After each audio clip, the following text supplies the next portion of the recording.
तो फिर दोस्तों आरसीबी पहला मैच जीत गई, केकेआर को केकेआर के घर में ही हरा दिया ईडन्स गार्डन्स में। जब भी ना शुरू शुरू में मैच ना स्टार्ट हुआ था, लग रहा था कि स्कोर बहुत ज़्यादा बनेगा, कुछ 220 230। मैं गौरव गौरव के साथ बैठा था और मैं से कहता आज आज तो 240 बनेंगे। और जब इनिंग्स खत्म हुई तो 175 ही बन पाए। बीच में बस एक ही पार्टनरशिप लगी थी नारायण की और अजिंक्य रहाणे की, और जब वो दोनों के दोनों आउट हो गए उसके बाद तो मैच टिका ही नहीं। क्यों गौरव उस बिल्कुल। अरे जो आप कह रहे हो सुखमन जी बिल्कुल सही है। पहले जो लग रहा था कि जो रन 200 230 240 बन सकते हैं, पर एकदम से जो एक 10 ओवर के बाद जो नारायण की विकेट गिरी और उसके बाद जो लगातार विकेटों का काफिला गिरता ही गया, उसने केकेआर की कमर तोड़ दी। और जो टारगेट 200 से ऊपर का लग रहा था वो पौने 200 ही नहीं बन पाया। 174 पे पारी सिमट गई केकेआर की। और बल्कि आखिरी जब वही 10 ओवर खत्म हुए थे केकेआर के, कुछ एक 107 पे एक था, मुझे लग रहा था आखिरी ना 10 ओवर है, कुछ 110 20 रन तो आराम से ही बनेंगे, और वही 220 30 तो बहुत आराम से बना लेगी केकेआर।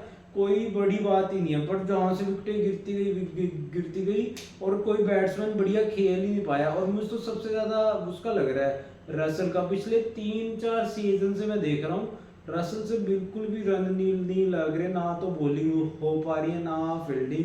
मुझे तो समझ नहीं आ रहा रसल शायद मेरे को लगता है रसल को लेके उन्होंने बहुत बड़ी गलती कर दी, क्योंकि रसल में वो जो मसल पावर जो उनकी आखिरी ओवरों में दिखती थी वो बिल्कुल भी नहीं दिख रही आजकल।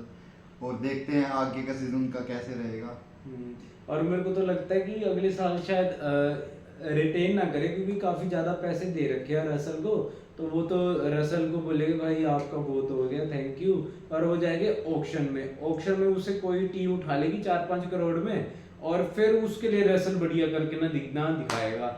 बट देखते क्या होता है, अभी तो सीजन स्टार्ट ही हुआ है, तो रसल के पास मौका है। इसके बाद ऐसी बैटिंग करते कराते विकेटें गिरती गई, रघुवंशी ने कुछ रन मारे, रिंकू सिंह के भी बहुत टाइम से रन नहीं आ रहे, और इस मैच में भी रन नहीं आए। और बल्कि आरसीबी का जो स्टैंड आउट बॉलर रहा आज रहा करुणाल पांड्या ने टोटल 3 विकेटें ली केकेआर की, और पूरी कमर ही तोड़ के ना रख दी केकेआर की। जब वो पहला ओवर में आया था तो मैंने तो कहा था गौरव को छक्के छक्के गिन इस भाई ओवर में कितने ना छक्के ना लगेंगे, और फिर उसके बाद हम करुणाल पांड्या की विकेटें ही गिनते रहे, 1 2 3 टोटल तीन विकेटें ले ली। अगले ही कुछ ओवरों में कृणाल पांड्या ने सारे वक्त बदल दिए, जज्बात बदल दिए, पूरा ही मैच का गेम का पासा ही पलट दिया। जिस प्रकार से उन्होंने विकेटें ली, पूरा गेम ही सारा पहले जो केकेआर के पक्ष में था सारा ही सारा आरसीबी के पक्ष में आ गया। और फिर उसके बाद वो फिर फिर जब आरसीबी की बैटिंग स्टार्ट हुई उसमें तो कोई रोक ही नहीं लगी। पहले तो सोल्ट ने दिखा दिया कि आज मैं टाटा सोल्ट खा के आया हूँ, और बहुत बढ़िया बैटिंग बैटिंग करी, 30 बॉलों पे 56 कुछ मार दिए थे। और वहीं से लगभग मैच खत्म हो गया था, पहले ही पावर प्ले में 80 रन आ गए थे। उसके बाद 90 गेंदों पे 95 रन चाहिए थे, और आजकल T20 का जमाना है, 6 7 का भी रन रेट भी था, वो तो आरसीबी ने बहुत आराम से कर लिए। बस बीच में वो थोड़ा सा बोरिंग फेस आया था जब वो आउट हो गया था, क्या कहते हैं सोल्ट, तो फिर उस टाइम पार्टी द बैटिंग पे आया था। सॉरी पार्टी नहीं पार्टिकल पार्टिकल हाँ particle particle sorry Devdutt particle batting में पर आया सुखमन था। मेरे को ये भी लगता है कि इसमें सिर्फ ये नहीं है कि सिर्फ केकेआर आरसीबी की मतलब बैटिंग ही अच्छी थी। मेरे को लगता है जो कप्तानी अजिंक्य रहाणे जी ने करी वो भी एक अच्छे, मेरे को लगता है पहले नारायण के ओवर कुछ करवा सकते थे जिससे कि विकेटें ले और थोड़ा माहौल भी, और बीच में वो उनकी विकेट भी छोड़ी गई रमनदीप के द्वारा विराट कोहली की। तो ऐसे जो जो छोटी छोटी चीजें होती हैं ये मैच को अपना बड़ा मैच बनाती हैं, छोटा मैच बनाती हैं। इस इन गलतियों के कारण मैच बिल्कुल ही केकेआर के हाथ से चला गया। और मैं इसमें थोड़ी गलती अजिंक्य रहाणे की कैप्टनसी की मानूंगा। उनको थोड़े पहले अपने मेन बल्लेबाज जो मेन बॉलर हैं उनको आगे लेके आना था, नारायण को लेके आना था, और उसके बाद फिर उनके पास जो नए उभरते सितारे हैं जिन्होंने चैंपियंस ट्रॉफी में बहुत ही अच्छा प्रदर्शन करा, अपने वरुण चक्रवर्ती, उनको आगे लेके आना था। अपने जो मेन गेंदबाज है हर्षित राणा उनको आगे लेके आना था। उनको 5 ओवर करवाया गया शायद छठा, नहीं 8वां आठवां करवाया गया पहला हाँ ओवर। हाँ, लेकिन ये तो मैं बोलूंगा कि हाँ उसको लेट लाया गया सुनील नारायण को, लेकिन वरुण चक्रवर्ती भी तीसरे ओवर में आ ही गया था और उसने भी कुछ 20 एक रन खा लिए थे। तो बस हाँ ये था कि अगले ओवर में नारायण को ट्राई कर लेना चाहिए था। कर लेना। और हाँ आरसीबी की तो सॉरी केकेआर की एक तो फील्डिंग की बात करनी होगी। आज तो वो बस भाग रहे थे, डाइव डुइव कुछ नहीं, 4-5 चौके मैंने देखे हर्षित राणा के, वैभव अरोड़ा के, एक ही तरफ पीछे की ना खड़े थे, आते थे बॉल जा रही है, डाइव कुछ नहीं, कितने चौके तो वैसे ही जानने दिए। और वही ऊपर से फील्डिंग का कुछ भी स्टैंडर्ड नहीं था आज केकेआर की। मतलब केकेआर की टीम तो पूरी की पूरी बिखरी ही लग रही है जब से श्रेयस अय्यर छोड़ के गए हैं। काफी बीच में स्टेबिलिटी सी बना के रखते थे, आज तो श्रेयस अय्यर की बहुत ज्यादा कमी दिखती सुखमन जी है। आपको क्या लगता है कि गंभीर की जो मेंटरशिप है उसकी कहीं ना कहीं कमी लग रही है केकेआर की टीम में? देखो मुझको तो ऐसा लगता है कि ना पहले केकेआर ने दो टाइटल जीते थे, उस टाइम कैप्टन था गंभीर। उसके बाद पिछले सीजन जीता, उस टाइम भी मेंटर था गंभीर। तो भाई गंभीर का तो देखो इम्पैक्ट है ही। अभी अभी एक चैंपियंस ट्रॉफी भी इंडिया ने जीत लिया गंभीर के अंडर। तो भाई ये नहीं है कि एक बार सक्सेस मिल गई तुक्के से, चल 2 बार मिल गई, बार बार सक्सेस मिल रही है, तो भाई कुछ तो बात है बंदे में।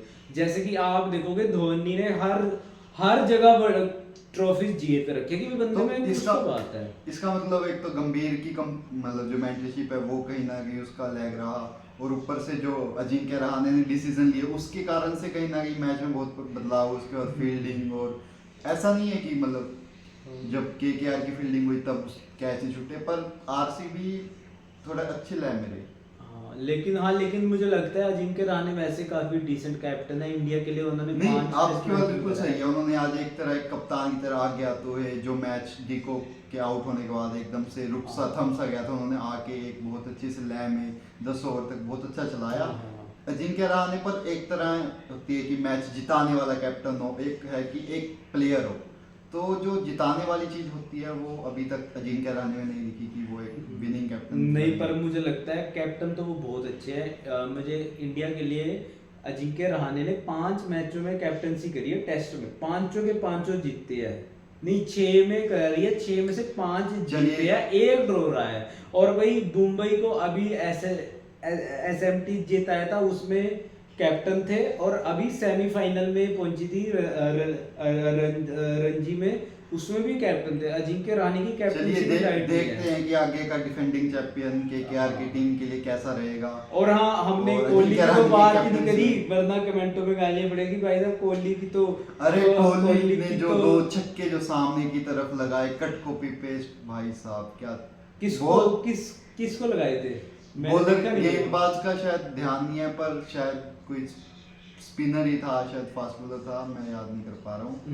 पर जो छक्के थे जो सामने जो नजाकत के साथ शॉट खेले गए, भाई साहब विराट कोहली आज बिल्कुल ही अलग लय में नजर आए। पहली बॉल पे अपना चौका लगाया, उसके बाद फिर अच्छा स्ट्राइक रेट के साथ, जो उनके कुछ पिछले सीजन में बात करी जा रही है कि हाँ भाई कोहली एक अच्छा स्ट्राइक रेट के साथ नहीं खेल, जो T20 के लिए जो मैच विनिंग के लिए जो स्ट्राइक रेट चाहिए वो ओपनर को उन्होंने आज साबित कर दिया, सबके मुंह पे ताले लगा दिए। तो कोहली के लिए बहुत ही अच्छा अभी तक, जैसे चैंपियंस ट्रॉफी में भी अच्छा रहा, चलो फाइनल में अच्छा रहा, तो उसके बाद जो जिस प्रकार से वो बैटिंग कर रहे हैं वो अभी देखते हैं पूरा सीजन आगे भी अच्छा जाए, होप करते हैं। बिल्कुल। और बस यही है। और कल के मैच में हैदराबाद वर्सेस आरआर में क्या लगता है कौन सी टीम जीतेगी? हैदराबाद में मैच है। देखिए हैदराबाद की टीम और आरआर की टीम दोनों ही स्ट्रॉन्ग टीम में हैं, पर हैदराबाद की टीम में जैसे कि आपको पता है कि दोनों ओपनर, एक तो ट्रेविस हेड, अभिषेक शर्मा, वो भी दोनों ही जोर से दोनों ही उसके बाद बहुत ही ताबड़तोड़ बल्लेबाजी। उसके बाद ईशान किशन भी अगर उससे बच गए तो नीतीश रेड्डी आना है, उससे बच गए तो क्लासन ने आना है। चलो सबसे ही बच गए पैट कमिंस की बॉलिंग और उनकी कप्तानी में ऑस्ट्रेलिया ने बहुत सारी जीती। और पिछला सीजन भी देखिए एसआरएच एक फाइनल में भी पहुंची, जो कि मतलब बहुत ही अच्छा पीछे के सीजनों में उनका प्रदर्शन रहा। और भाई अभी कैप्टन में तो उनका रियान पर आ गया, वो नया खेल नहीं पाएगा। नया कैप्टन है, वो देखते शायद हैं नया टीम कैसे, नई उम्मीदें, नई लहर कैसे लेके आते हैं अपने साथ। नहीं, पहले ही तीन मैचों में, उसके बाद आ जाएगा वो शायद इम्पैक्ट प्लेयर की तरह खेलेगा संजू सैमसन। वो मतलब अभी फील्डिंग नहीं कर सकता, चोट है। तो कल के मैच में फाइनल कौन जीत रहा है दोपहर के मैच में?